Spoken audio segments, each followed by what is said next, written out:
বিশ্ব অর্থনৈতিক ফোরামের বার্ষিক সম্মেলনের সম্প্রতি অংশগ্রহণ করেন অন্তর্বর্তী সরকারের প্রধান উপদেষ্টা ডক্টর মোহাম্মদ ইউনূস।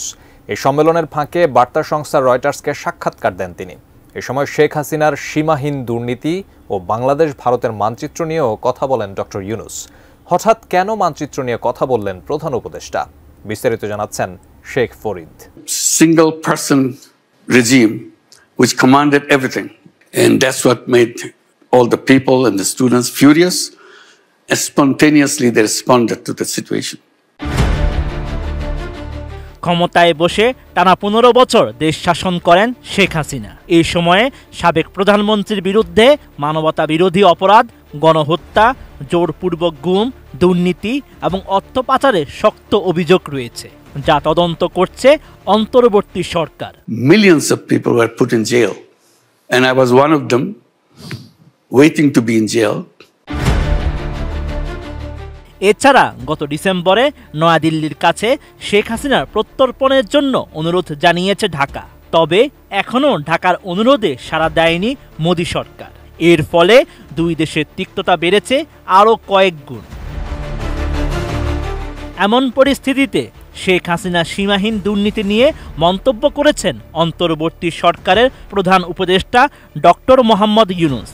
বলেন, কেউই শেখ হাসিনার বিষয়ে প্রশ্ন তুলেনি, যা ভালো বিশ্ব ব্যবস্থার লক্ষণ নয়। এমনটা হওয়ার জন্য পুরো বিশ্বই দায়ী। তাই শেখ হাসিনা গোটা বিশ্বের জন্যই একটি ভালো শিক্ষা। $16 billion per year over 15 years. Per year, $16 billion has been shifted away by over-invoicing, under-invoicing. Everything collapsed. So one fresh decision we took on every single item will create a commission, reform commission. So you have a reform commission for constitution. They say we don't need that old constitution. We build a new constitution. নির্মাণ কাজেও আমি বেছে নেই CSRM TMT 500W, committed for better still. 23 জানুয়ারি সুইজারল্যান্ডের দাভোসে বিশ্ব অর্থনৈতিক ফোরামের বার্ষিক সম্মেলনের ফাঁকে বার্তা সংস্থা রয়টার্সকে দেওয়া এক সাক্ষাৎকারে এসব কথা বলেন ডক্টর ইউনূস। এ সময় ভারতের চিরপ্রতিদ্বন্দ্বী চীনকে বাংলাদেশের দীর্ঘমেয়াদী বন্ধু হিসেবে অভিহিত করেন তিনি।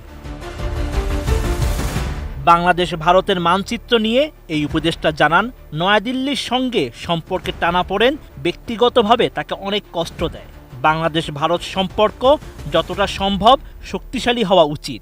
বাংলাদেশের মানচিত্র না এঁকে ভারতের মানচিত্র আঁকা যায় না, কেননা বাংলাদেশের স্থল সীমান্ত প্রায় পুরোটাই ভারতের সঙ্গে সংযুক্ত। What happened to the most powerful government of 16 years? Couldn't stand for a few minutes when these young people just got together. They didn't have a political philosophy. You'll be asking, are they leftist? Are they Islamist?